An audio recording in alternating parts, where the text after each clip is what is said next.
let me tell you. Let me tell you, the recording sometimes is crazy.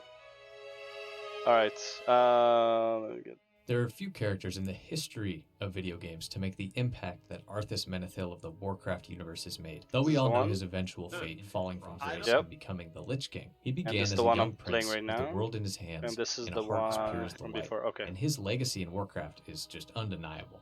Welcome everyone to the first ever Heropedia entry on the channel. I know we've done our fair share of villains, but now it's finally time to peek over to the other side of the fence to see more noble fellas, or in Arthas' case, a briefly noble fella. In this video, we'll cover up to the point where I believe Arthas fell from grace for good and was no longer worthy of the title hero. So definitely an interesting first entry here. Look, and there will be a part 2, and Arthas. you guessed it, that's going to be a Villainpedia. I will say, however, that modern Blizzard kind of have a habit of digging up some of these old favorite characters and retconning things, adding extra context. I just want to have that screen as my focus. This video right here is going to mainly focus on what I believe Otherwise, to I'll be the original cancel the recording again and like, fuck, I gotta start over. A little bit of his story before then. So sit back, get some snack, get some water, and relax. And before we fully dive in, make sure that if you like the video, you like it down below, and subscribe if you want to see more videos that are just like this one right here.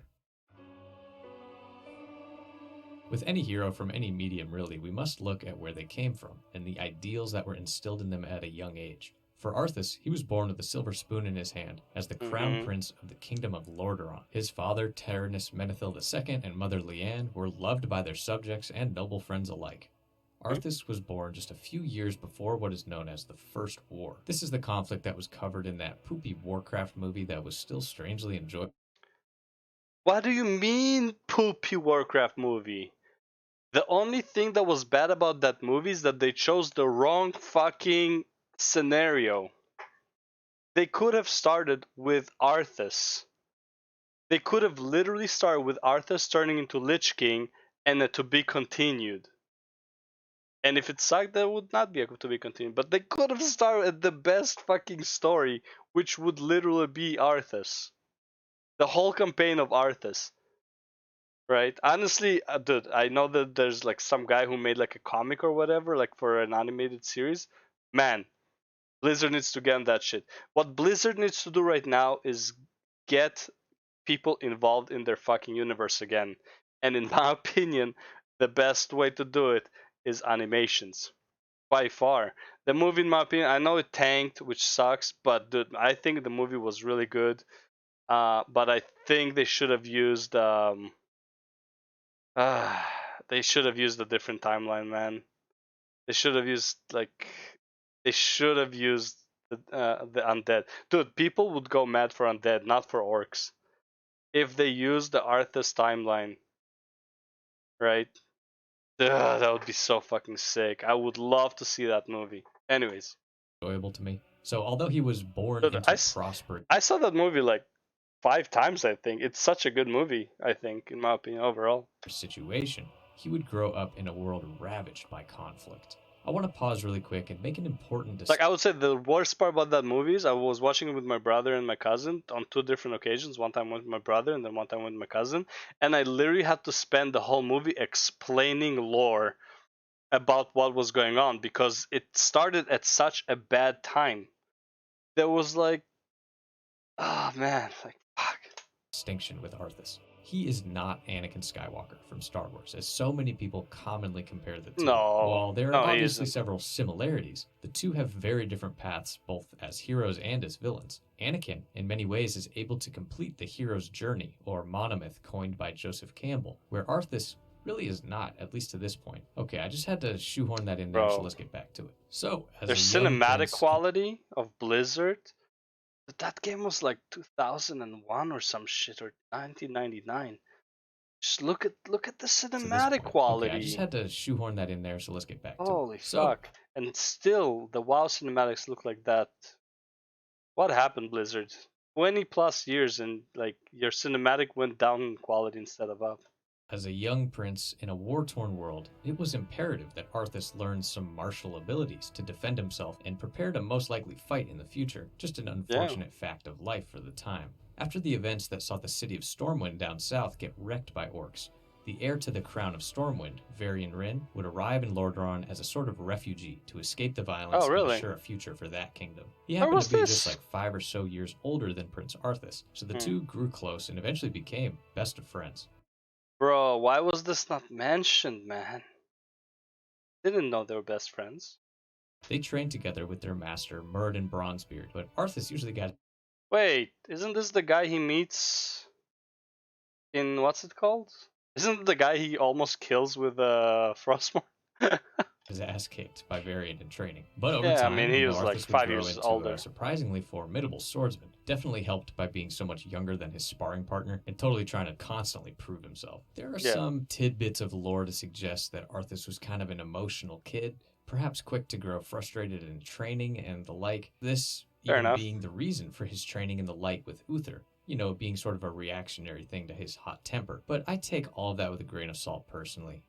As much as I like that Arthas was a paladin, I think he should have been a warrior if he has that temper.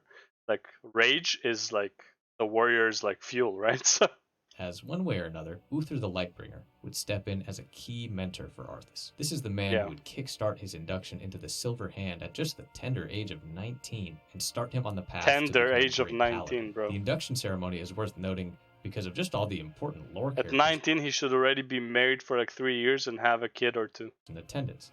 Based on like what these times are supposed to be. You got Gen Greymane, Dalen and Jaina Proudmoore, Alonzus Fowl, Tyrion Fordring, the list goes on and on. This is just to highlight the importance of Arthas and the hope that he personally instilled in the Alliance when he was coming of age. He seemed to be the perfect man to shoulder the weight of the crown and be look at him, he looks perfect. Fierce leader through an uncertain future. Arthas was then given his famous hammer, Light's Vengeance, a weapon that would serve him pretty well until he decided to vendor it for a sweet epic drop later on. Hey, legendary. That's not an epic, man. Frostmourne is like legendary plus plus. Right? How you have Titan plus plus level of threat? Frostmourne was a legendary plus plus type of weapon. Early stages of it. Kind of like Ashbringer. Adulthood. He proved to be up until all Legion of what ruined those around had hoped from him. Brave and tenacious, driven and strong. But bro, is that Brad Pitt or is that Anduin? Along the way, he also became just a little bit arrogant and very aware that he was indeed the crown prince of a kingdom, being not afraid to talk back to superior paladins or even to his father, the king. But still, he always commanded and gave respect for the most part, and absolutely earned the adoration of one Jaina Proudmoore. Jaina, of course, has enough of a story for her own video. She had spent her entire childhood and into her adolescence studying. At least they didn't nerf her boob size. What is this painting? It looks sick though. Magic in Dalaran, having crossed. Wait, is her staff? I thought her staff was blue, not green. Paths with Arthas several times before. The two were definitely in love, and both being little talented royal kids, felt that kind of affinity for each other. There's a funny little side story of Arthas visiting her in Dalaran, and Kael'thas was there by chance. So they had dinner and talked and stuff. And Kael'thas was apparently also into Jaina and got really pissed when he saw Arthas smooching on her. Not relevant, but it just made me laugh. Don't worry, bro. I'm sure it's just merely a setback. One of the most noteworthy stories from early in Arthas' life is one instance where he rode to Durnhold Keep to see the famous orc Thrall, who at the time was still a slave and gladiator. He went for a ride on his beloved childhood horse, Invincible. This horse had been his closest companion for years. They literally grew up together. During a ride, Invincible suffered... Honestly, I'm surprised in Warcraft 3, the paladins are not on a horse, to be honest. Like because like Warcraft 1, Warcraft 2 paladins, I think Warcraft 2 paladins, Warcraft 1 didn't have paladins yet. Warcraft 2 paladins were always on a horse, so I don't understand why Arthas or like the hero paladin in Warcraft 3 is not on a horse overall. A brutal injury from a riding accident, which may or may not have been Arthas' fault. Arthas tried to bring Invincible back to the keep for help, but realized the grim reality that his good friend was suffering, and this wound would definitely take his life. Arthas made the very tough decision to kill Invincible himself, saving the horse from any further agony. This is a lesson learned that Arthas would return to in a big way later on, but the idea of putting something suffering out of its misery for the sake of mercy is a noble one, worthy of a budding hero of light. Before we can get fully to the events of Warcraft 3. Yeah, that summarizes Stratholme pretty accurately. Yeah, that's pretty much Stratholme, but on a horse. One final event that would be pivotal in the shaping of Arthas came when Tyrion Fordring, one of the original paladins of the Silver Hand, was put on trial for befriending an orc and protecting him. Arthas, even in his young age, was chosen as one of the 4 jurors to ultimately decide to exile the respected old paladin. Tyrion's life is another video in itself as well, but he's an important character in regards to the second half of Arthas' life story, so I thought it would be silly for me not to mention this. Throughout his entire upbringing, Arthas always stood for what was right. He was fiercely principled and opinionated. Sometimes to a fault, but always wanted what was good for the kingdom and understood the weight of his responsibility as heir to the throne. He would do anything in his power to protect the people and the land that he loved, even if that meant laying down his own life. So at last we come to Warcraft 3: Reign of Chaos. This game is fantastic because it does not simply focus on Arthas and Lordaeron's struggles, but every facet of the conflict with playable stories of many different perspectives. But of course, if we're talking about Arthas the hero, we will mainly be focusing on the human campaign. Warcraft 3 is the first and last time that Arthas would be a playable character. How does it start? Like, you have the orc campaign, which is the tutorial, mini orc campaign. Then you have human, undead, night elves, and then orcs? Yeah, something like that. And the prince lands central in the narrative, unsurprisingly. Lordaeron is having issues. The orcs that have been interned in work camps since the Great Wars have begun to escape. And all the while, there are troubling reports of a plague ravaging the northern part of the kingdom. So to start the game off, Arthas, now in his 20s, and Uther, being 2 of the strongest paladins in Lordaeron, are sent to Strahd. Well, they fucking exiled everyone else. Not exiled, but it's like... Well, we don't touch the Scarlet Crusade here, right? So bad to the north, to deal with the orc situation. In the opening dialogue, we get a very clear picture of the relationship between Arthas and Uther. Welcome, Prince Arthas. The men and I are honored by your presence. Can the formalities, Uther. I'm not king yet. It's good to see you. You too, lad. I'm pleased that King Terranus sent you to help me. Pretty Father friendly. Still hopes your patience and experience might rub off on me. They're super friendly with each other. It is a father's right to dream, isn't it? Though of course Uther served as Arthas' mentor during childhood, Arthas is now technically a man and one of the most powerful royals in the world. This relationship is a point of strength, but also a point of tension for the 2 of them into the future. And I think the writing is really damn good here with how little dialogue there is. The writing in Warcraft 3 was so good. Like, and also, if you can notice, it's in Twitter form, so it's easier to follow, unlike quests in WoW. And yeah, the writing here is like, it's pretty much, it's to the point. And it's not only the writing, the voice acting in here is so good. It really tells you how like they treat each other, and like you can really tell. Like, there was so much effort put into like making sure the message is passed down correctly, so people know exactly what was going on at any point. It was such a good story. To bring this strange power dynamic to light, over the first couple missions, Arthas and Uther are cleaning out the Blackrock orc camp, with some more angst on display. Then let's get in there and destroy the beasts. Remember, Arthas, we are paladins. Vengeance cannot be a part of what we must do. If we allow our passions to turn to bloodlust, then we will become as vile as the orcs. Yes, Uther. This is a great moment, though, and it's definitely why so many people equate Arthas to Anakin Skywalker. He's just so eager and almost bloodthirsty to get out there and do the right thing. It's just kind of odd. But Uther responds with a true mentor's mind. It gives him the opportunity to lead the attack. Meanwhile, Jaina... It's so weird looking at it, because like I remember the graphics being so much better, and now you look at it, it's like, what is this paper crane fucking units? Arthas' main squeeze is being sent around out of Dalaran to see about this plague that's cropping up. Eventually, she meets up with Arthas to check it out together. These are the missions where I think Arthas really earns his status as a hero.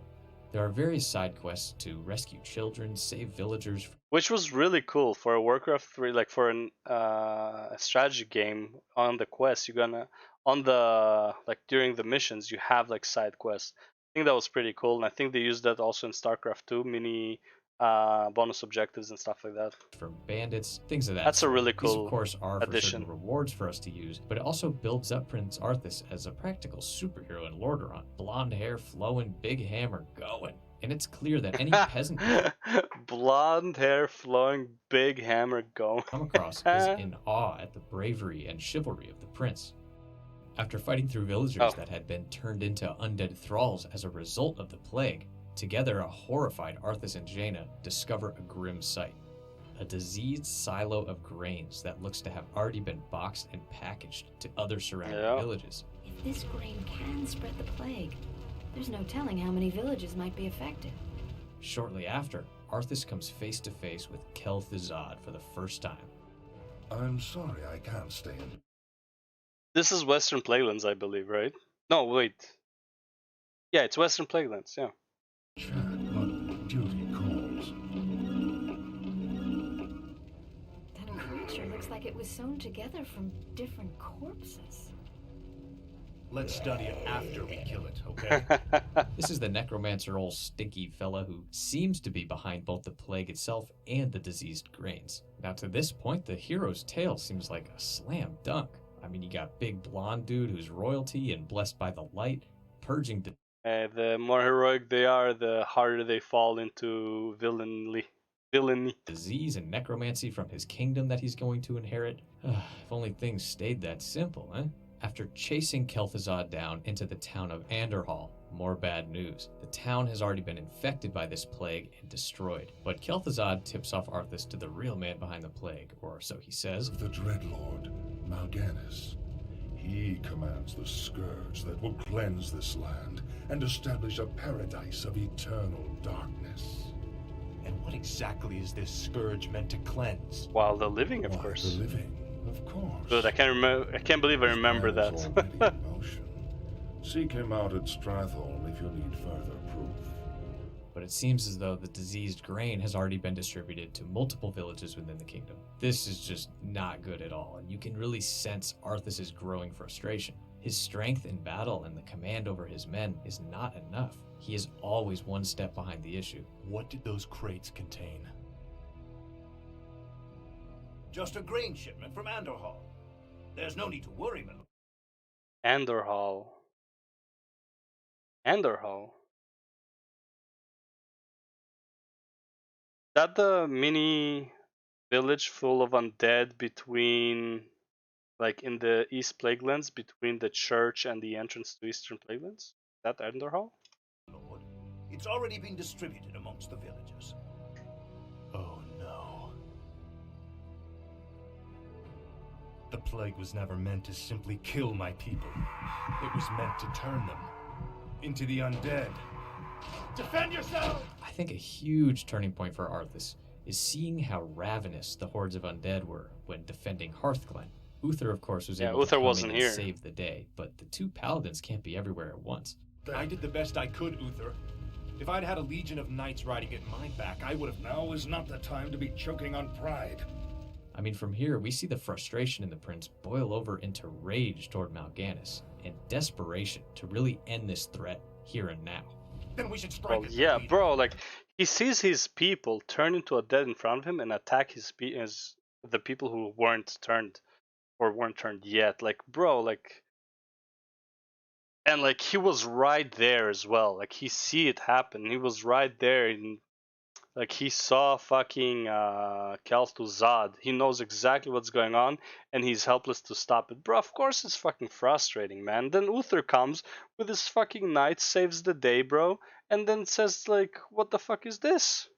Is this the best you can do, Arthas?" Like, bro, are you fucking kidding me? Half my soldiers just turned to fucking enemies, man. I'll go to Stratholme and kill Mal'Ganis myself if I have to. Now. Easy, lad. Brave as you are, you can't hope to defeat a man who commands the dead all by yourself. Then feel free to tag along, Uther. I'm going, with or without you. On the road to Stratholme, Arthas has a chance encounter with the mysterious prophet, who is actually Medivh, of course. He I have no warns time for Arthas this. that the land is lost, and he should flee across the sea if he means to defend his people. Arthas says, "No, you crazy old turd, I'll defend him here," and heads on down the road. But I think the prophet knew that Arthas only ever had pure intentions, so just a nice little scene before perhaps the biggest shift in all of My place is here, and my only course is to defend Arthas' people. life, and an event that would change our hero permanently. And choice is already made. What was that? Then choice is already made. Life, and an event that would change our hero. Just remember, the harder you strive to slay your enemies, the faster you'll deliver your people right into their hands. Permanently. Yeah. God damn it, Eve, man. Glad you like he knew. Uther. Watch your tone with me. But I guess like the last time he talked to him, I guess it wasn't like, he wasn't talking to him very respectfully, so yeah. Why, you may be the prince. Dude, like it's so good. Like they remembered that last time Arthas talked to Uther, like Uther was like, now, relax, it's all good, whatever, I'll support you. And it's like, explain whatever, and he's like, Morganis is in fucking Stratholme, I'm going with or without you, I don't give a fuck. Now, if you go with or without him, Uther has to come. Like he can't just like leave the fucking prince to go do whatever the fuck he wants, especially in this kind of situation. He has to go there. But at the same time, he didn't leave him a choice, nor did he talk to him respectfully or anything like that. So then he's like 2 missions after, like the next mission or whatever, he's like, watch your tone with me, boy. It's like, I'm still your superior, right? It's like, yeah, we're having fun, like whatever, we're chilling sometimes, we're joking around, but bro, I'm not your homie, I'm not your fucking, like, just your friend, okay? I'm also your superior in this workforce, okay? In the army. I'm still your superior as a paladin. As if I could forget. Which is good, because here, like, you can see Arthas, like, relaxed a bit, and, like, it's, like, the heat tensions is going down. Listen, Uther. But now he's explaining about the plague you should know. But see, he's talking, like, so calmly now, right? It's like a real change. You would think Uther would help him. But when he says, like, he's calm now, and when Uther says, like, are you crazy? That's when he fucking loses his shit. Like, are you fucking kidding me, bro? They're all gonna fucking turn to undead. You gotta fucking kill them now. There's no saving them. We wanna fucking quarantine them? Oh no. We're too late. These people have all been infected. They may look fine now, but it's just a matter of time before they turn into the undead. What? Wasn't Jaina there when they were turning into undead? Or was she not on that mission? The city must be purged. Buddy. How can you even consider that? There's got to be some other way. The city of Stratholme had already received a massive shit. See, here, if Arthas didn't say, damn it, Uther is your future king, I order you to purge the city. Bro, explain the situation, man. Take 2 minutes. But yeah, fuck it. Whatever. He's so...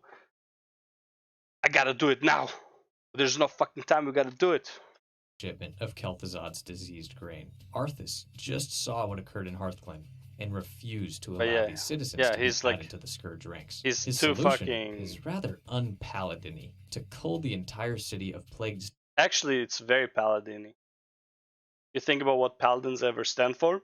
All the paladins were fucking crusaders, basically. Crusaders are paladins. And, bro, they were fucking brutal to non-believers, let alone to something that might be an undead infectious plague, let alone witches and shit like that. Citizens, even though they've yet to turn. Of course, to us, the player, this makes some decent sense. I mean, this is linked directly to the lesson that Arthas learned with his horse Invincible years prior. Yep. To see something suffer when you can end the pain now and get it over with for both parties can be a very mature decision. But here, there are really no winners. I mean, it's so tough. So though Arthas is technically right... And Arthas, I must give him credit. As hot as Jaina is, Arthas is no fucking simp.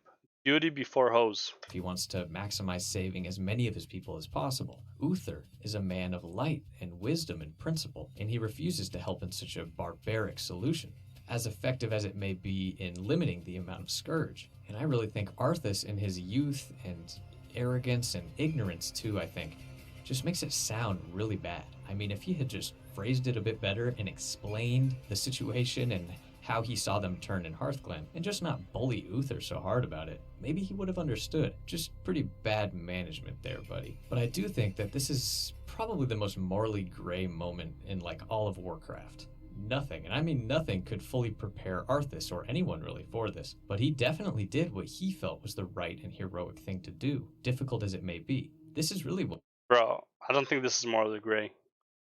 It's like... Take any zombie movie, bro. Infected people, you kill them before they infect you. I'm sorry, but like fuck it. There's no way, man. Like I think he did what was needed to do. And these people, sooner or later, like these people are already dead, right? Like they're dead, but they won't attack you yet. Once they are dead and will attack you, you're gonna lose more people on your side, right? You don't like no fuck that, man. Get rid of the threat before it becomes a bigger threat. What sacrifice is kind of all about. I mean, there is no way in hell Arthas enjoyed doing this for one moment. This broke him, literally, to strike down his own people out of necessity. 100%, and I think it's bro. also what opened him up to fully embrace this idea that he must sacrifice everything, even himself, to destroy the Scourge. It's also, honestly, a hell of a thing to have his oldest mentor and the love of his life literally walk out on him and is what's so obviously the hardest moment and decision of the prince's entire life. Bro, seriously, I would have expected they were Uther with to be him a little there. more direct in stopping Arthas, even if it got him into trouble with the royal family or the Silver Hand, or Jaina to put up a little bit more of a resistance. The thing is, it's like, bro, Uther just left. Like, I will not condone this action. I will not participate in it. Well, you clearly don't agree with this. How about you try and stop me? Hello? Jaina, I can kind of understand. It's like, I can't watch you do this, and it's like, I don't want to be a part of it, but I think what you're doing is right. I just can't be there for you with that. Like, okay, whatever, it's her mental weakness. But Uther has a sense of duty, man. It's like, if you're against this plan and you want to protect the people, go out there and protect the fucking people. Are you kidding me? Uther is a fucking bitch. Fuck Uther, man. I am renouncing my paladin ways. I'm going to become a warrior if I ever play WoW again. After like thinking about what Uther had done here, man, fuck paladins. Garbage. Feeling completely alone in this decision definitely did not help matters, and I believe absolutely pushed him further away from reason. But this, of course, is just my opinion. Let me know what your take on the culling of Stratholme is, and if Arthas just acted a little too quickly or whatever, as there are so many different thoughts on the matter. We're going to finish this right now, Mal'Ganis. Just you and me. Brave words. Unfortunately for you, it won't end here. Your journey has just begun, young prince. Gather your forces and meet me in the Arctic land of Northrend. It is there that we shall settle the score between us. It is there that your true destiny will unfold. Bro, where did they go to Northrend from? They're like in fucking eastern Plaguelands right now. Or whatever it was called before. There's no... I don't think there was entrance to the ocean there unless like all the way to the east, but that's where like the Scarlet Crusade is. Or is this like way before Scarlet Crusade? I don't think it is that far before Scarlet Crusade. They should be there already. Yeah, they're definitely there. The fuck? So where did he go for the ships? I'll hunt you to the ends of the Ghostlands? earth if I have to. Do you hear me? To the ends of the earth! I think the rage that Arthas is now feeling toward Mal'Ganis at this point has turned into unhealthy obsession. Yes. He truly felt that if he could just kill this one foe, it could just fix everything magically. Unaware of what would Buddy, become... you don't put a target in front of a bull, man. The bull will just keep on going. of him if he was really willing to sacrifice it all. This is a light-forsaken land, isn't it? You can barely even see the sun. This howling wind cuts to the bone and you're not even shaking. My lord, are you all right? Never better. Captain, are all my forces accounted for? Arthas' story as a hero is not quite done yet, but the rest... Yeah, bro, he's like... I wouldn't say he's mentally... Oh, it's Muradin. Who was the other guy? Yeah, whatever. I feel like... And you can hear him like being like having less emotions here. I think outside of like talking to Muradin, when he talks to his his captain and all that stuff, he has less emotions, and I think it's because he's suppressing his emotions at that point. I am like fucking psychoanalyzing a fucking like a go figure character, right? It's like whatever, but it's like I feel like that's what you would do in that situation, bro. You just went through like killing your own people you're supposed to protect, so they don't attack your own people. Like Fuck, man, that can be like probably is a really hard fucking decision. And aside from his anger, I think he's suppressing all of his emotions. Pretty. In Northrend, Arthas had met up with his old martial trainer, Murden Bronzebeard, Oh, yeah, so it was just by Murden, chance. yeah. Murden had found himself in Northrend after hearing about an ancient weapon that is super powerful, so he's hunting around for it. And this, of course, is the blade Frostmourne. There's an ancient waygate that lies somewhere in this glacial wasteland. Supposedly it transports you to a hidden vault where a rune blade named Frostmourne is held. In my opinion, a hero is always measured by what they are fighting for. And at this point, Arthas has taken a dive into taking things a little too personally and not seeing the big picture and just taking a second, dude, come on. An emissary arrives from Lordaeron, bringing word from his father that Uther intends to recall his men immediately. This enrages him, and he decides to go with the brilliant idea to get to his men's boats before they do and burn them, forcing his soldiers stranded with him in Northrend. Jesus, man. But yes, it does get worse.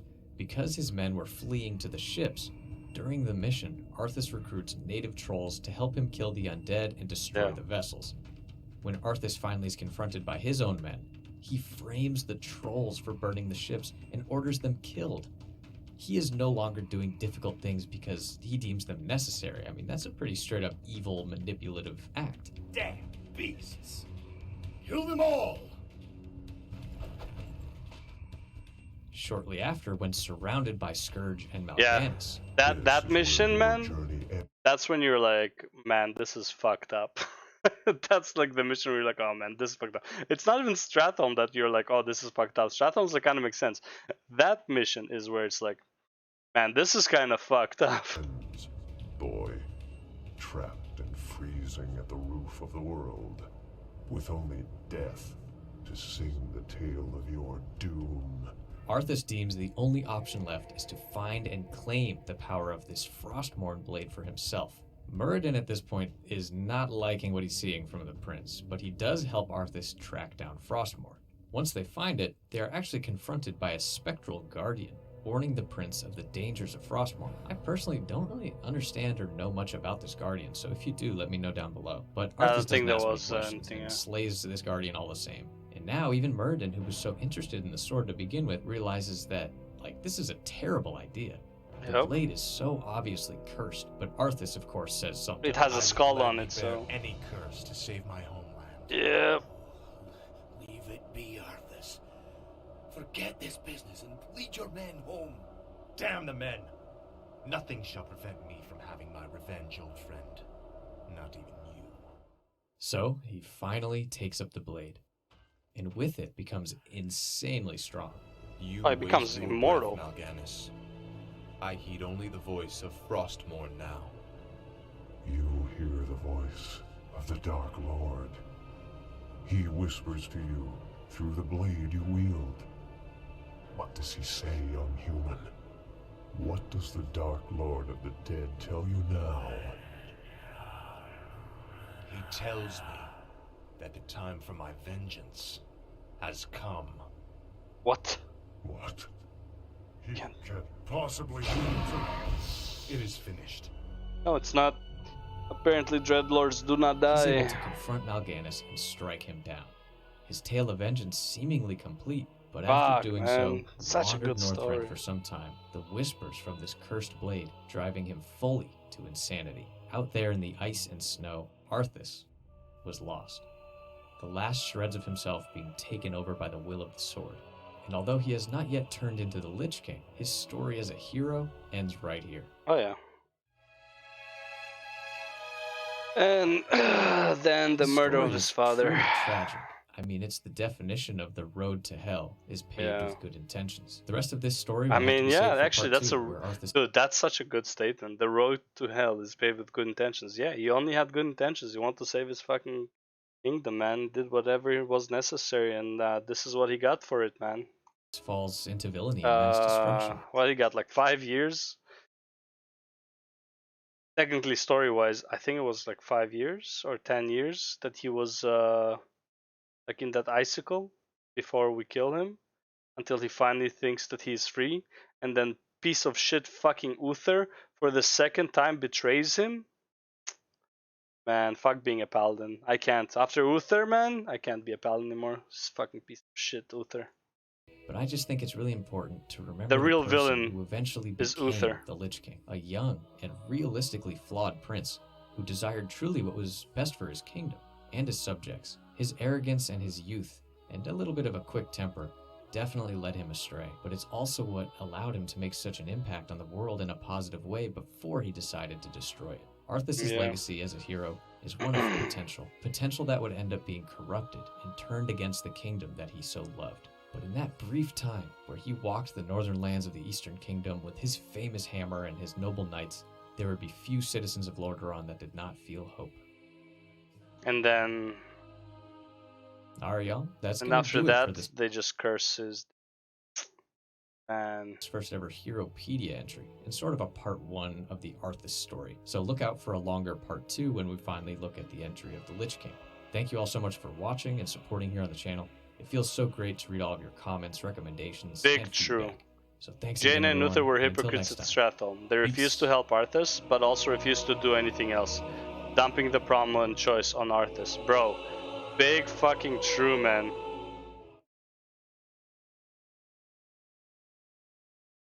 That's kind of funny. Uther, remember Arthas, we are paladins. Vengeance cannot be part of what we do. Arthas uses a weapon named Light's Vengeance. On to Blizzard now. Arthas is an irredeemable villain who deserves to be forgotten as per Sylvanus' word. Yeah. The age-old debate of what happened in Stratholme. Entire forums posted and Reddit threads that have been in conflict over this over the years. But Arthas was right. There was nothing anyone could have done to stop this. If you ignore the light and morality for a second, Arthas purged a city that was already doomed. It wasn't like he was killing people that had a future. Nobody in there had a future anymore. He purged a city that would have created a big Scourge invasion point for the Scourge to launch a huge attack throughout the land. Any other option would have made their lives 10 times worse or even spell their doom.